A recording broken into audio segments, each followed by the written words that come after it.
मित्रांनो, ऐन दिवाळीत लक्ष्मीपूजनाच्या दिवशी पहाटे उत्तर काशीमधल्या सिलकेरा बोगद्यामध्ये काम करणारे 41 मजूर अडकले. त्यांच्या जीवावरचं संकट आलं. ज्या वेळेस ही बातमी सगळ्यात पहिल्यांदा आली तेव्हा असं वाटलं की आता काही खरं नाही. आता यांना वाचवणार कसं? हे तर बोगद्यात अडकले. बाहेर येणं कसं मुश्किल आहे यांचं. मोठं कठीण आहे बाहेर येणं. आणि हे एकूणच रेस्क्यू ऑपरेशन खूप कठीण काम होतं. पण मग हळूहळू बातम्या यायला लागल्या, सगळी माहिती मिळायला लागली, सरकार काय प्रयत्न करू राहिलं, रेस्क्यूसाठी काय मोहीम चालू आहे वगैरे. त्याच्यानंतर मग धीर वाटायला लागला आणि थोडी आशा वाटायला लागली की काहीतरी चांगलं घडू शकते. मग 4-5 दिवसांपासून तर पूर्ण कॉन्फिडन्स वाटत होता की सगळे मजूर जे अडकलेले आहेत ते बाहेर येतीलच, त्यांना सोडवलं जाईलच. आणि तसंच झालं. 17 दिवसांचं जे ऑपरेशन होतं त्यांना रेस्क्यू करण्याचं ते पूर्ण झालं. सगळे मजूर सुरक्षित एकदम टकाटक बाहेर आले. आणि विशेष म्हणजे सगळ्यांची शारीरिक आणि मानसिक अवस्था एकदम उत्तम आहे. तब्येत सगळ्यांची चांगली आहे. कोणाला मेंटल स्ट्रेस आलेला नाही आहे. ही खूप चांगली गोष्ट आहे. कारण 8-10 दिवसापासून त्यांना औषधं पुरवले जात होते, जेवण पुरवलं जात होतं, तिथे आतमध्ये मोबाईलचे नेटवर्क वगैरे पुरवलं जात होतं. त्यांच्याशी सगळेजण सारखे कॉन्टॅक्टमध्ये होते. आणि या सगळ्या प्रयत्नांच्या नंतर शेवटी त्या सर्वांची सुटका झाली आणि एक मोठं ऑपरेशन सक्सेसफुल झालं. आज मी याच विषयावर बोलणार आहे. नमस्कार, मी अश्विन अघोर. तुम्ही बघून राहिले घनघोर. मित्रांनो, आपल्या देशामध्ये काल पुन्हा एकदा दिवाळी साजरी झाली. कारण इतके दिवस सगळा देश या 41 मजुरांच्या टेन्शनमध्ये होता. त्यांच्या जीवाची सगळ्यांना काळजी होती. हिंदी चॅनलवाले तर जवळपास त्या बोगद्यातच जाऊन बसले होते. पण ते मीडियाचं काही असू दे, त्याच्याशी आपल्याला घेणं देणं नाही. तो हा या व्हिडिओचा विषय पण नाही आहे. हे सगळं ऑपरेशन यशस्वी करून या 41 लोकांची सुटका करणं हे एक महाभयंकर कठीण काम होतं, हे तर आपल्याला मान्यच करावं लागेल.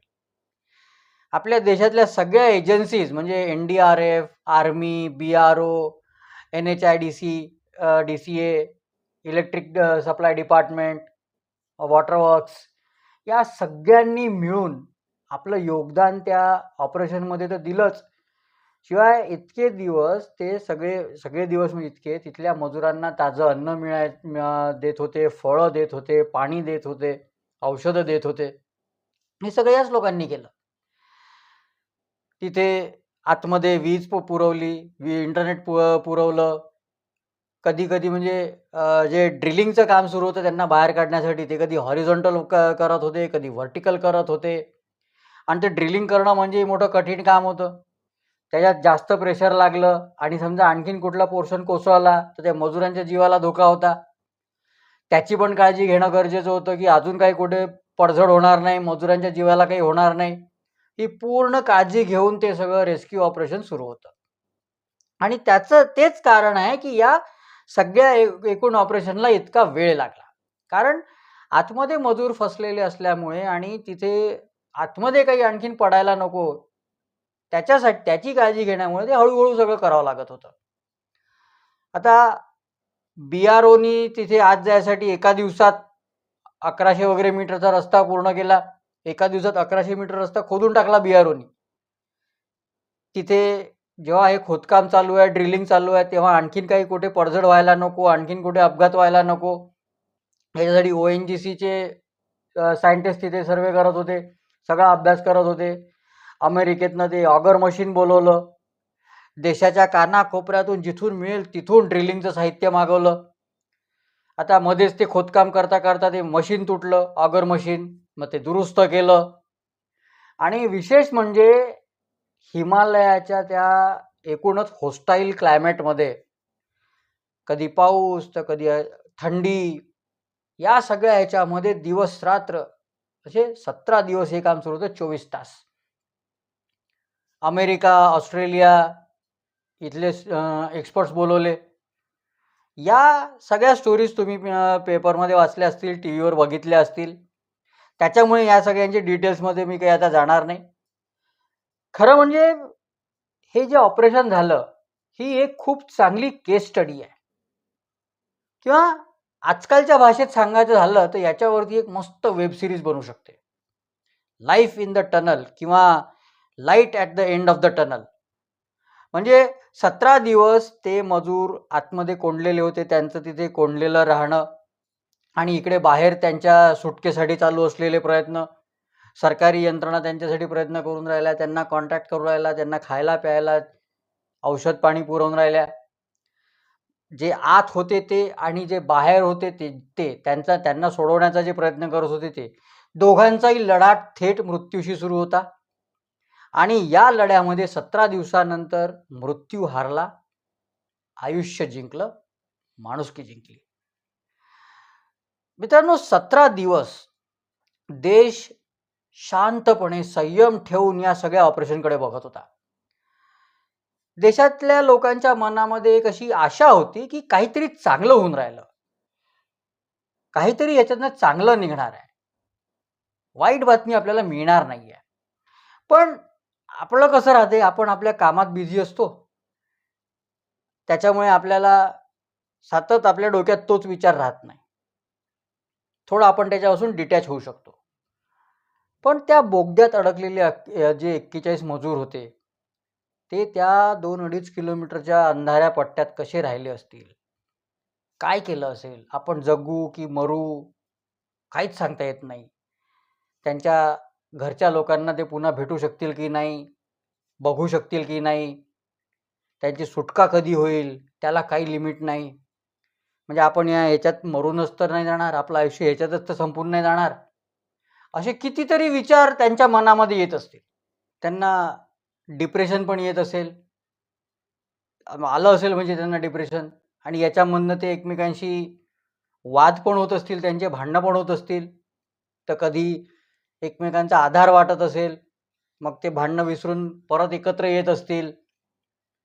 बाहेरचे आवाज, बाहेरच्या जगात आपल्या सुटकेसाठी सुरू असलेले प्रयत्न त्यांना कळत असतील, कारण त्यांच्याकडे फोन होते, इंटरनेट होतं.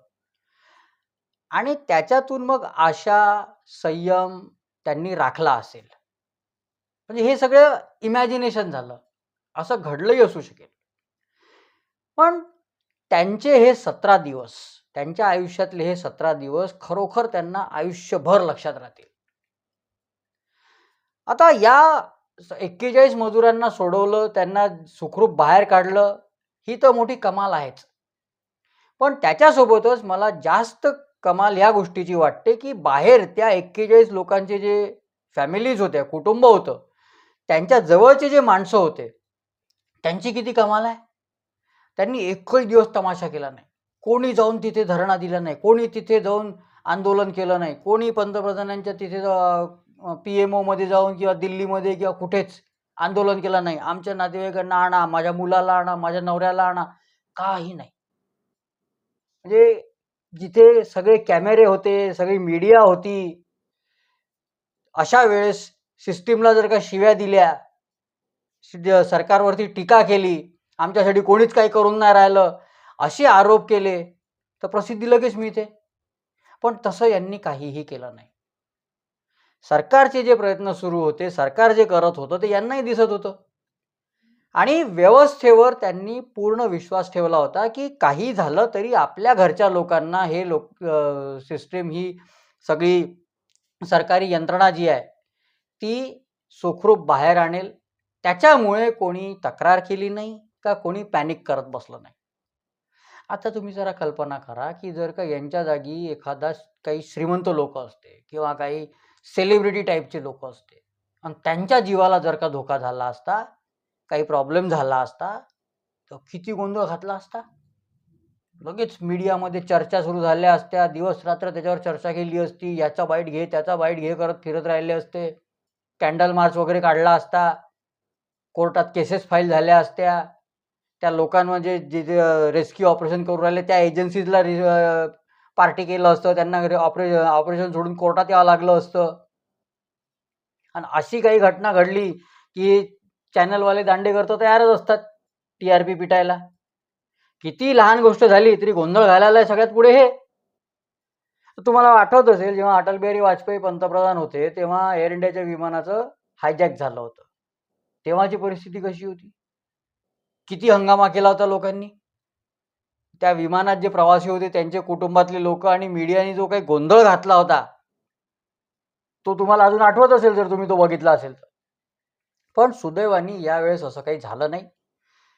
भारतातला सर्वसामान्य माणूस आणि त्याच्यात असलेला संयम, त्या माणसाचा व्यवस्थेवर असलेला विश्वास, सरकारी यंत्रणांवर असलेला विश्वास, हे जे भारतीय माणसाचे गुण आहे ते नरेंद्र मोदींनी अगदी अचूक ओळखले आहे.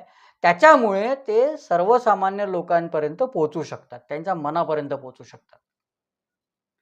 आणखीन एक गोष्ट म्हणजे 2-4 अगदी ठार वेडे झालेले राजकारणी जर का सोडले तर राजकारणी लोकांनी याच्यामध्ये काही फारसा इश्यू केला नाही. आता काही पागल आहेत राजकारणातही, पण त्यांच्याकडे दुर्लक्ष करा, तेच बरं आहे. अर्थात कोणी मोदींचं कौतुकही केलं नाही आणि कोणी जास्त टीकाही केली नाही. योगायोगाने काही दिवसांपूर्वी मी नेटफ्लिक्सवरती एक वेब सिरीज बघितली, सुरू आहे वेब सिरीज अजून, रेल्वेमॅन त्या वेब सिरीजचं नाव आहे. भोपाळला जे गॅस लीक झालं त्या पूर्ण एपिसोडमध्ये, त्या पूर्ण घटनेमध्ये रेल्वेनी लोकांसाठी काय केलं, म्हणजे रेल्वेमॅन्सनी, रेल्वेच्या कर्मचाऱ्यांनी, अधिकाऱ्यांनी लोकांसाठी काय केलं याच्यावरती ती पूर्ण वेब सिरीज आहे. आता तेव्हाचं सरकार आणि आजचं सरकार, तेव्हाचा आपला देश आणि आजचा आपला देश हा कुठे आलेला आहे हे बघणं, ही तुलना करणं मोठं इंटरेस्टिंग आहे. पण याच्यामध्ये अजून एक गोष्ट आहे, नेहमीप्रमाणे मराठी न्यूज चॅनल्सनी या सगळ्या घटनेकडे साफ दुर्लक्ष केलं. त्यांना याच्यामध्ये काहीही इंटरेस्ट दिसला नाही. सध्या त्यांना दिवसभर दाखवायला 2च चेहरे दिसतात. आधी सकाळचा भोंगा होता, आता त्याच्या जोडीला 2 जातींमध्ये, म्हणजे 2 जातींच्या 2 तलवारी आलेल्या आहेत. त्या सपासप चालत असतात दिवसभर आणि त्यालाच ही बातमी म्हणून दाखवत असतात. असो, त्यांचं त्यांच्यापाशी. पण एक नक्की आहे की जगाच्या इतिहासात हे इतका काळ चाललेलं बचाव अभियान आणि त्या ह्याच्यातले अनसंग हिरोज, अनाम हिरोज यांचं नाव नक्की अजरामर होणार आहे. आता काल रात्री जेव्हा पंतप्रधानांनी त्या मजुरांशी संवाद साधला, जे त्यांना टनलमधनं ज्यांना बाहेर काढलं, त्या मजुरांपैकी एक जो मजूर जे बोलला ते वाक्य मला खूपच आवडलं. तो काय म्हणाला मोदींशी बोलताना, सर आप तो दुनिया के किसी भी कोने में फंसे हुए लोग, भारतीय लोगों को निकाल कर लाते हैं, हम तो फिर भी अपने देश में थे, हमें पता था कि हम सुरक्षित निकाले जाएंगे. कॉन्फिडन्स बघा. खरं तर हे ऑपरेशन मोदींचं नव्हतं, मोदींनी त्याच्यामध्ये ॲक्टिव्ह पार्टिसिपेशन केलं नव्हतं, त्यांनी एजन्सीजला सगळं करू दिलं होतं. पण त्यांनी जो विश्वास कमावला आहे तो खूप महत्त्वाचा आहे. पंतप्रधान मोदी आहेत म्हणून आपल्याला काही होणार नाही. अरे जगातल्या कुठल्याही कोपऱ्यातनं भारतीय माणसांना सोडवून आणतो हा माणूस. आपण तर आपल्याच देशात आहोत, आपण आपल्याच घरात आहोत, आपल्याला सोडवणारच नक्की. हा कॉन्फिडन्स खूप महत्त्वाचा आहे. मित्रांनो, आता इथेच थांबतो. हा व्हिडिओ तुम्हाला आवडला असेल तर लाईक करा, मित्रपरिचयासोबत शेअर करा आणि घनघोर चॅनलला जास्तीत जास्त सबस्क्राईब करा. धन्यवाद.